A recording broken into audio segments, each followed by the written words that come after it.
नमस्कार, आप देख रहे हैं टीएनपी न्यूज और मैं हूं आपके साथ आलोक शुक्ला। राज्यसभा में जयंत चौधरी के संबोधन को लेकर कांग्रेस ने जमकर हंगामा किया। कांग्रेस अध्यक्ष मल्लिकार्जुन खड़गे ने आरएलडी अध्यक्ष के बोलने को लेकर आपत्ति जताई है। कहा, किस नियम के तहत जयंत चौधरी बोल रहे हैं? मुझे तो हमेशा नियमों को याद दिलाया जाता है। देखिए, ये खुशी की बात है कि भारत रत्न हमारे जितने भी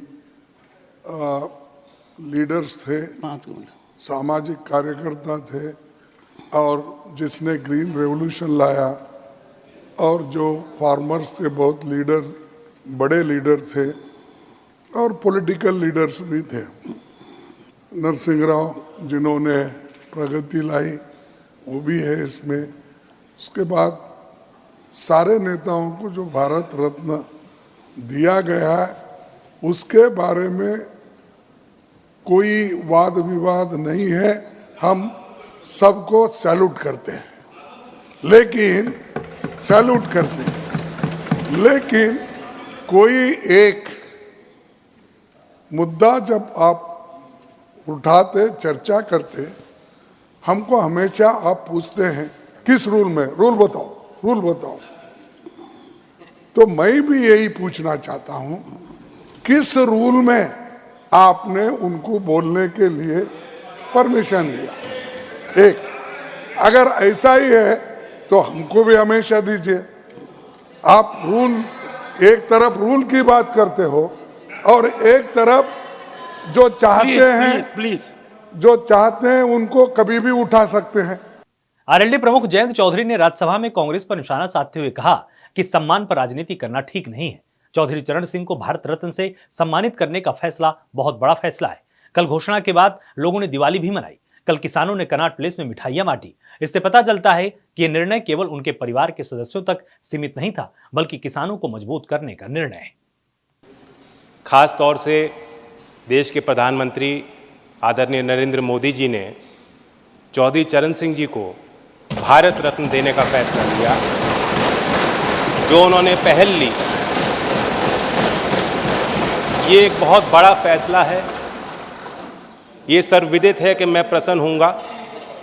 सभापति जी, मैं जानता हूँ व्यक्तिगत तौर से आप भी गदगद हैं, लेकिन ये भाव सिर्फ यहीं तक सीमित नहीं, इस सदन तक सीमित नहीं है।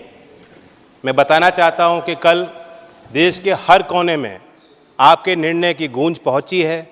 गांव-गांव में दिवाली मनाई गई है। जब चौधरी चरण सिंह जी प्रधानमंत्री बने थे, गांव के लोग गुड़ और मिठाई लेकर दिल्ली आए थे बांटने के लिए, अपनी खुशियों को बांटने के लिए और इजहार करने के लिए। उसी तरीके से कल भी कनॉट प्लेस में किसानों ने गुड़ बांटा है। ये दिखाता है, दर्शाता है कि ये फैसला सिर्फ चौधरी चरण सिंह जी के लिए परिवार तक सीमित नहीं है। देश का किसान का मेरा वर्ग, देश का वंचित समाज का व्यक्ति जो आज भी मुख्यधारा में नहीं है। आरएलडी प्रमुख जयंत चौधरी के एनडीए में शामिल होने की चर्चा पर सपा महासचिव शिवपाल यादव ने तंज कस दिया है। उन्होंने कहा कि जो भी छोटे छोटे दल बीजेपी में गए हैं उनका हाल देख लीजिए, वो कहीं के नहीं रहेंगे। देखिए, जो चौधरी चरण सिंह ने किसानों की लड़ाई को बढ़ाया था, तो अब इनके लिए इतनी आसान नहीं है। जयंत जी को इतनी आसान वो किसानों की लड़ाई नहीं है। और जो छोटे छोटे दल भाजपा में गए उनका हाल देख लीजिए, कहीं के नहीं रहे हैं। केंद्र सरकार ने पूर्व प्रधानमंत्री पीवी नरसिम्हा राव, चौधरी चरण सिंह और एमएस स्वामीनाथन को मरणोपरांत भारत रत्न देने की घोषणा की है। ऐसा पहली बार हुआ है जब एक साल में 5 भारत रत्न दिए जा रहे हैं। इसके पहले बीजेपी के नेता लालकृष्ण आडवाणी और बिहार के पूर्व सीएम कर्पूरी ठाकुर को भारत रत्न देने की सरकार ने घोषणा की थी। केंद्रीय मंत्री अनुराग ठाकुर ने कहा है कि राम मंदिर तो हमारे लिए आस्था का केंद्र है भी और रहेगा भी। लेकिन वो लोग जो प्रश्न उठाते थे कि बीजेपी कहती है कि रामलला हम आएंगे, मंदिर वहीं बनाएंगे, लेकिन तारीख नहीं बताएंगे। हमने तारीख भी बताई और राम मंदिर का निर्माण भी किया है। पूरे देश में राममय वातावरण हो चुका है। आज अनुराग ठाकुर एक नए रंग में भी नजर आए। उन्होंने नमो हैट्रिक लिखी हुई एक टी शर्ट पहनी हुई थी, जिससे जाहिर हो रहा था कि एक बार फिर मोदी सरकार। कि बीजेपी वाले कहते हैं रामलला हम आएंगे, मंदिर वहीं बनाएंगे, लेकिन तारीख नहीं बताएंगे। हमने तारीख बताई भी, राम मंदिर का निर्माण किया भी, और जनता ने पूरे देश भर में राममय वातावरण हो भी गया है।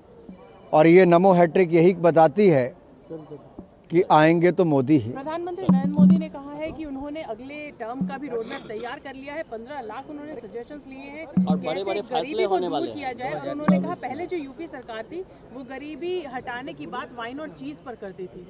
देखिए बिल्कुल ठीक, ये वाइन और चीज जो नहीं लेते थे शायद उनको उनकी कोठरी में स्थान भी नहीं मिलता था कांग्रेस की सरकारों के समय।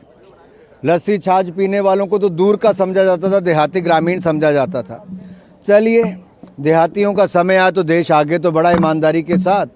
मैं इतना ही कहूँगा, तीसरी टर्म का रोड मैप मोदी जी का बहुत स्पष्ट है। विकसित भारत हर भारतीय का संकल्प है। और मोदी जी ने अगले 25 साल का रोड मैप कैसे हमने, जैसे 1000 साल के लिए economic corridor, Bharat UAE EU, ये बड़ा ग्लोबल बायोफ्यूल अलायंस, फिर इंटरनेशनल सोलर अलायंस, अब एक के बाद दूसरा। देखिए अलायंसेस वाले प्रधानमंत्री के रूप में भी मोदी जी को जाना जाएगा, जो ग्लोबल अलायंसेस करते हैं, जो दुनिया भर में एक एजेंडा सेट करते हैं, चाहे वो आतंकवाद के खिलाफ हो या भ्रष्टाचार या काले धन के खिलाफ हो।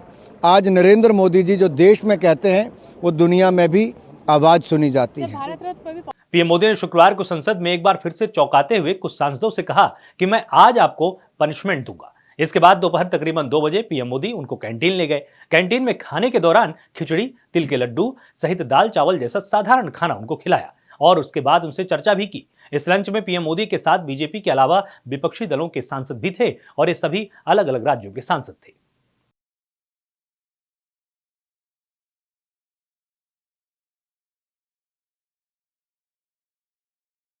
केंद्रीय मंत्री गिरिराज सिंह ने कहा कि बंगाल में ममता बनर्जी के नेतृत्व में जो भी सरकार चल रही है वो एक धर्म विशेष की संरक्षक बन गई है। वहां रोहिंग्या के लिए रेड कारपेट है। वहां से योगी आदित्यनाथ को कोई धमकी दे तो ये देश को बर्दाश्त नहीं। योगी आदित्यनाथ यूपी के सीएम हैं और वो सनातन के प्रतीक है। किसी की हिम्मत नहीं कि उनका विरोध करे। चुनाव में वो बंगाल में जाएंगे, उन्हें कोई रोक नहीं पाएगा। देखिए, बंगाल की सरकार ममता बनर्जी के नेतृत्व में जो वहां सरकार चल रही है वो एक धर्म विशेष के संरक्षक बन गई हैं। चाहे वो रोहिंग्या वहां आ जाए उसके लिए रेड कारपेट, और वहां से योगी जी को कोई थ्रेट करे, ये देश को बर्दाश्त नहीं। योगी आदित्यनाथ एक ऐसा मुख्यमंत्री उत्तर प्रदेश का और देश के लिए सनातन का प्रतीक, अगर उनका विरोध होता है तो है नहीं हिम्मत, बंगाल तो जाएंगे ही चुनाव में, और ऐसे भी कोई रोक नहीं सकता। किसी की हिम्मत नहीं है कि योगी आदित्यनाथ को बंगाल जाने से रोक ले। देश की प्रतिष्ठित यूनिवर्सिटी जवाहरलाल नेहरू यूनिवर्सिटी एक बार फिर से विवादों में आ चुकी है। यहां यूनिवर्सिटी जनरल बॉडी मीटिंग में एक बार फिर से लेफ्ट और एबीवीपी के छात्रों के बीच में हुए विवाद ने मारपीट की शक्ल ले ली। यह झड़प छात्र संघ के चुनाव को लेकर हो रही बैठक के दौरान हो गई। दोनों के पक्षों का दावा है कि उनके सदस्यों के साथ जमकर मारपीट की गई है, इससे वो घायल हुए हैं। इस मामले में जेएनयू प्रशासन की ओर से तत्काल कोई प्रतिक्रिया नहीं आई है। जैसा कि आपको मालूम था, आज यूजीबीएम कंडक्ट होने वाला था। 9 बजे सामने 1200 लोगों का सिग्नेचर किया।